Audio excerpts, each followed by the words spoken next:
This video and all videos on the channel brought to you by CoolStuffInc.com. So if you're looking to pick up sealed product or singles, you can do so via the code in the description or the code Kenobi at checkout. Link in the description, code Kenobi at checkout to help support the show. For the record, before I get into this, I actually fucking love Master sets.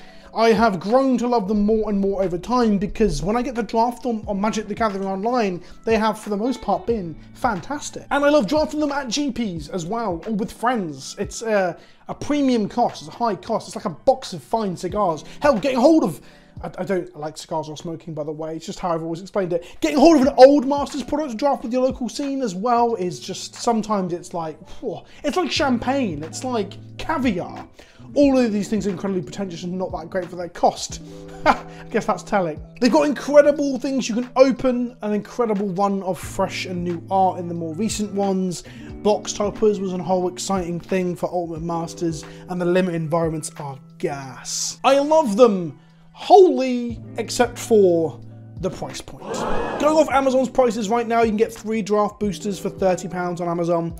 A box of 24 is £234.90, just shy of 10 quid each, so basically £10 a pack. Collector boosters are £84.99, and 4 of them is £339.99, which when you divide by 4 is actually £84.99, saving you literally nothing. This is all very fucking expensive compared to normal Magic, where you're like, what, £4 a pack?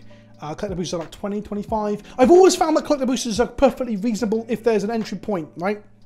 I don't mind there being the expensive premium shit, because there should be expensive premium shit for the collectors and the whales, and then the rest of us, or I guess I'm a bit of a whale as well, but the majority of us can still enter the format, enter the game, enter the limited space, enter just Magic in general, because the barrier to entry isn't extortionately high. I mean, £4 a booster anyway is still a relatively expensive hobby. People joke about Warhammer being really expensive, but you don't go to a game store on a Friday night and have to spend £12 on a draft and sometimes walk away with nothing out of it because all your rares were shit, right? Magic is a premium product in the sense that it's a luxury, right? But it's good that the luxury has at least an entry level. When it comes to master sets, it starts to really exclude people based on price. And then you have to ask, why are they premium priced? Well, it's because the stuff inside is really fancy. In this case, you can open cards that are worth almost $100. Hell, a couple of them are worth over like $200 at time of recording. You can open a fucking Imperial Seal. Some of these biggest hits at Mythic are crazy. Imperial Seal is pre-ordering at $300, and we've also got the extra turn spell, the red one I can't remember the name of while writing my script. I'll put on screen now. That's also several $100s. I think that one will crash significantly though, because I think its price is pretty much predicated on scarcity alone. I think Seal will probably keep most of its price. Comparing it to Grim Tutor is kind of silly. Grim Tutor was put into a core set after all. Also, original style set wasn't as rare as 3 Kingdoms in my understanding, and Imperial Seal is considerably better than Grim Tutor in terms of people wanting it. It is just a strictly words Vampiric Tutor after all. Just remember that, it's a strictly words Vampiric Tutor. It is a second copy of Vampiric Tutor. So its $1,800 price tag that it had from 3 Kingdoms was because of its scarcity, because it's difficult to obtain, not because it's one of the most powerful Magic cards ever printed. It is your worst second copy. So don't go mad if you don't already own a Vamp Tutor, which is currently cheaper.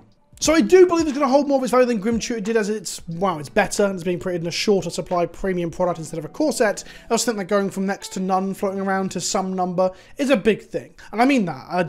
We don't know the numbers for the number of copies floating around from 3 Kingdoms, but it can't be that many. This might even be, pulling out my arse here, like a 25% increase in the number of them in the wild. But let's focus on that for a moment. The frustration with a lot of these reprints is that the availability isn't really increasing significantly beyond the ones that were already incredibly scarce, because this is a limited run, short supply product at a premium price tag. People often cite Tarmogoyf as an example of how good Masters sets can be for reprints and bringing down the cost of super staples. If you didn't know, for the uninitiated, for those who are younger than I, at one point Tarmogoyf was a $200 staple. It was the one of, if not the most expensive card in the format of mod. Keep in mind, that's not a fucking playset, that's one copy of Goy. I grew up on this shit. This was my Magic. Going to F&M and getting stomped by somebody in Modern as you just got into Modern, and their Modern deck is worth more than all the Commander and Modern decks and your trade folder in your bag. Whew! Those were the glory days. Take me back. Goyf now sits solidly at a decreased $50 a pop for the Future Sight printing, 25% of its former glory, but still expensive. And if you want to sell for a non-cool Future Sight frame, you can get a Modern Masters 1/1, which is actually good cardstock too, for $25. Absolute bargain. To achieve that, we only needed 5 reprints over 7 years, and then a box topper on top of that. And then for Tarmogoyf to fall out of favour, as we had new interaction printed that made it worse, and it just ended up not being as good as it used to be. At one point, people would play Tarmogoyf in rug variants of Twin, Fringe, blue, red, green versions of Splinter Twin as just a beta. Your secondary win comp would be to beat them down with Tarmogoyfs and Pestimites. I knew somebody who played them in their rug, again, red, blue, green, your, what's the fucking shard called?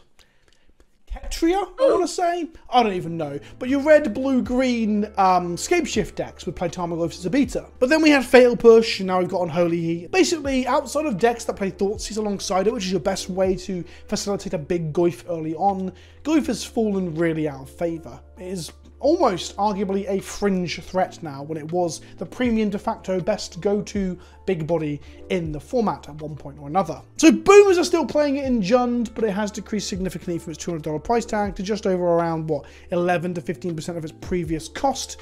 Cool, but like I said, that was 5 reprints to crumble Goyf to a low price, and it's not cheap as chips, primarily because I think that Goyf was, like I said, one of the most expensive cards at one time, so it has a price memory aspect as well. And then also it got reprinted at Mythic in every single reprinting it got, including Time Spiral Remastered, where it should have been rare because it was rare originally, which was just, it was just a fucking joke. Mythic after Mythic after Mythic. If they had reprinted it at rare in Time Spiral, maybe one of the master sets, Goyf could be sub $15, right? And then we get into a reasonable price tag for a card. Although if you ask someone outside of Magic, they'd think we're insane for even saying that. Keep in mind that a playset of this thing is the cost of 2 premium AAA video games still, to this day, after an extensive amount of reprints across every fucking premium product that came out. Well, barring like 2 of them. That's a big oof.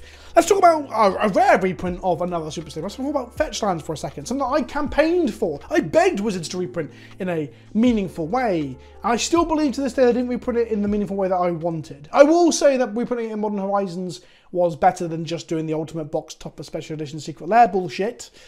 But it still wasn't what I wanted. I wanted them to be in a standard set. Or, if you don't want to put it through standard because you believe it'll ruin the game or some shit, put it through a non-premium price supplementary set, something akin to Conspiracy or Battle Bond, which I'm going to talk more about in a moment. So Scalding Tarn, then, as an example, it's sitting pretty at $27 right now, down from its $80 long-time high that it was just prior to its reprinting in Modern Horizons 2. That's right, we managed to drop the fundamental building blocks of a game of Magic, the fucking lands with which we play with, by around 70%, by printing it at rare instead of mythic and printing it into one master's set and one other premium priced but ongoing print run set with Modern Horizons 2. That's Modern Masters 3 and Modern Horizons 2, and I guess ultimately Secret Lair as well. And then we've got some box toppers as well for Zendikar Rising with the chance of hitting Fetchlands. We've got quite a few reprints.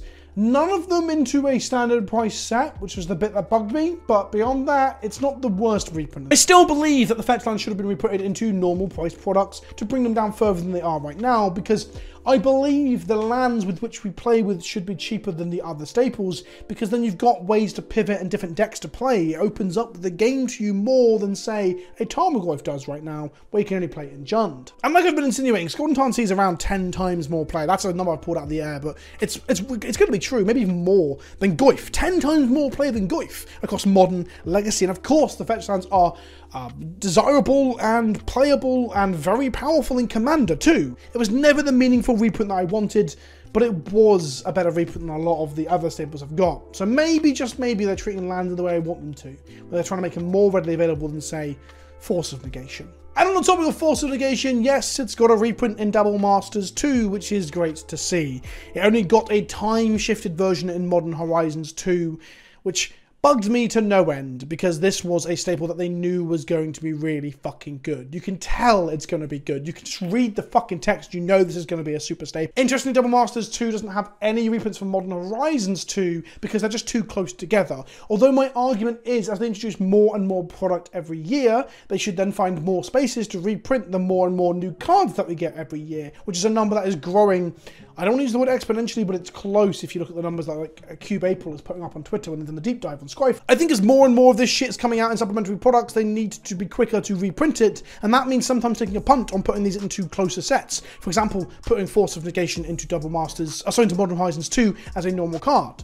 Or Modern Horizons 2 cards into Double Masters, which they haven't done any of because supposedly it's too close together. But they would have known that the Elementals, Ragavan, and stuff like that would have all been things that were pushed, Murktide's another example that's a lot cheaper than Ragavan.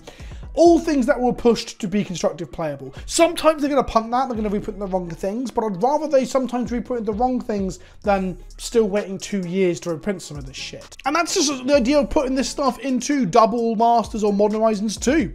Ultimately, I'd love to see this stuff in the supplementary sets like Commander Legends, which was above the normal price for normal booster, but had 20 cards per pack or something like that, right? I get confused between Jumpstart Commander Legends and this for who's got what number of cards. 17 in these, 20 in Legends? I could look it up, but I'm so fucking sick of this shit. When Flooded Strand was one of the most desirable lands in Standard and had been reput into Khans, it got to as low as $15 whilst in Standard and being played in Standard. So it's the most desirable it's ever been. Standard players want it, Modern players want it, Legacy players want it, and fuck, it was $15 at one point. There are cards in Double Masters 2 Electric Boogaloo, like Thrumming Stone, for example, that are not desirable enough to keep their price tag. Thrumming Stone is going to go down, almost certainly.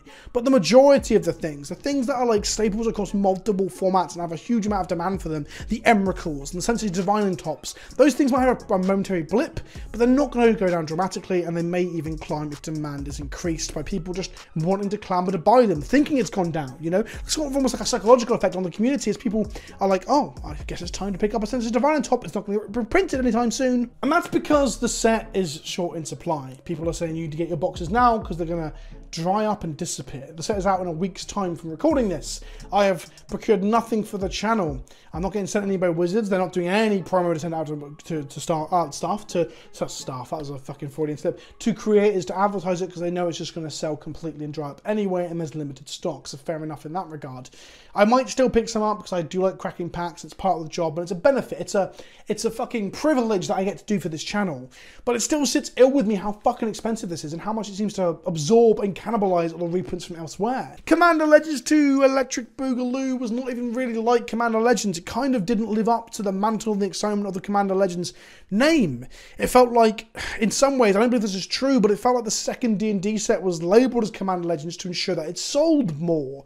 The reprints in there were really lacking. Beyond things like Bramble Sovereign and shit like that, it didn't feel good. I'm not saying they should have reprinted or made new things like Hull Breacher to keep the excitement up. I'm just saying that they could have had more reprints in it, like Darkside Extortioners and Smothering Tide, that have both found their way into Double Masters 2, which should have been in those sets, the Commander Legends sets, because it's a cheaper price point and more of it readily available to lower that price further. I think Darkside Extortioners is just not going to dip very far. It's going to drop by maybe 20-25% is my guess, and go back up. I'm not a finance channel, so it's not financial advice, but I just don't think Double Masters is going to make much of an impact on these prices. Do you remember when we had things like Battle Bond and Conspiracy? Do you remember those days? Conspiracy 2 had fucking Show and Tell and Berserk and Burgeoning in it. Premium cards, worth a load of money, valuable rares, played in Legacy and in Commander. Battleborn had Doubling Season, Land Tax, and Mycosynth Lattice. At the time, Mycosynth Lattice was expensive, but not as expensive as it is now. But it was printing premium cards still. Things people wanted for both, again, for Commander primarily with those cards, for example, but still things wanted for cubes and shit. I miss that. I miss getting a summer set like Commander Legends 2 and having fucking exploration in it like it was in the first Conspiracy and stuff like that. The reprints of Commander Legends 2 were piss fucking poor, and it feels like it was cannibalized to make Double Masters more exciting. And then add to that Commander Legends also got done dirty a little bit because the set released on the Saturday, and by the following Thursday, they were showing us Double Masters previews. And look, I believe that Commander Legends 2 should exist, and I believe Double Masters should exist at a lower price point. I think putting their previews so close together is weird, because at that point, people who haven't got to the store yet to buy the Commander Legends product aren't going to buy any, because the set is being poorly received, because all the hype is going to Double Masters. People are going to save their money, or scramble for what they now know is limited stock of Double Masters 2. So there's going to be stores, I think, left with a lot of Commander Legends 2 product in the next couple of months because it's just not the desirable thing that people wanted. It's not great overall. The set is stacked and the limited environment looks fucking awesome. Arbiter is in there, Restoration Angel is in there, Flicker Wisp is in there. Fuck, some of my favourite white cards of all time are in there. There is 3-color legends that for some reason weren't in Commander Legends 2. That's a good point. Carador and all the other original 3-color legends from the original Commander sets are here. Most of them with new art. The new Mordrotha art is fucking sick and shit like that as well. They are in this set, and they've got to give us some what you call land purse pack to draft with it and stuff, which is all cool and good. But surely those 3-color legends would have been better if they were in the commander at the beginning of the game in, I don't know, a Commander Legends limited environment. Of course they couldn't because they shot themselves in the foot by making Commander Legends 2 Electric Boogaloo also be Battle of Baldur's Gate, which is the second D&D set, Adventures in the Forgotten Realms 2. I think that was a mistake, ultimately. I think doing another D&D set was not a mistake. I was very hyped for the references to Dungeons & Dragons, established lore in the video games, but I think put it on Commander Legends 2 made Commander Legends 2 stunted in some ways. That it couldn't go ahead and put all these 3-color rares that do need reprints and people do want to see a ton of arts for, but would be better in the limited environment of that set. They weren't able to go in there, right? Because there needed to be space for other things.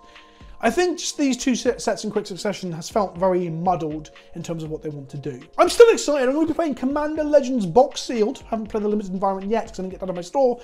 It's not on Modo. I'm playing boxed sealed at Command Fest Orlando. If you're in Command Fest Orlando and get involved with box sealed, I'm going to be there playing that. I'm going to be at Command Fest Orlando for loads of stuff. And Command Fest Birmingham has sealed Mystery Booster. That's not relevant to this video. My point is, Double Masters drafts and sealed and draft Command Legends, I'm still up for doing them and I really want to do them at events.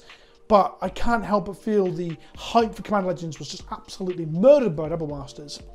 And I feel a bit frustrated about seeing all these reprints in just the premium priced product as usual. This is an ongoing issue, it's nothing new, but I still want to talk about it and put some of my thoughts to paper and then to camera. Let me know what you think in the comment section below. Am I being too harsh, or do you think this is kind of on the money? That this is too expensive and the reprints are too concentrated into the expensive set? Let me know in the comments below. There'll be a Dice to Removal episode on Double Masters coming out soon as well as a follow-up to this video, so look out for that over in the Prof channel, and I'll see you all soon. Ta-ta for now.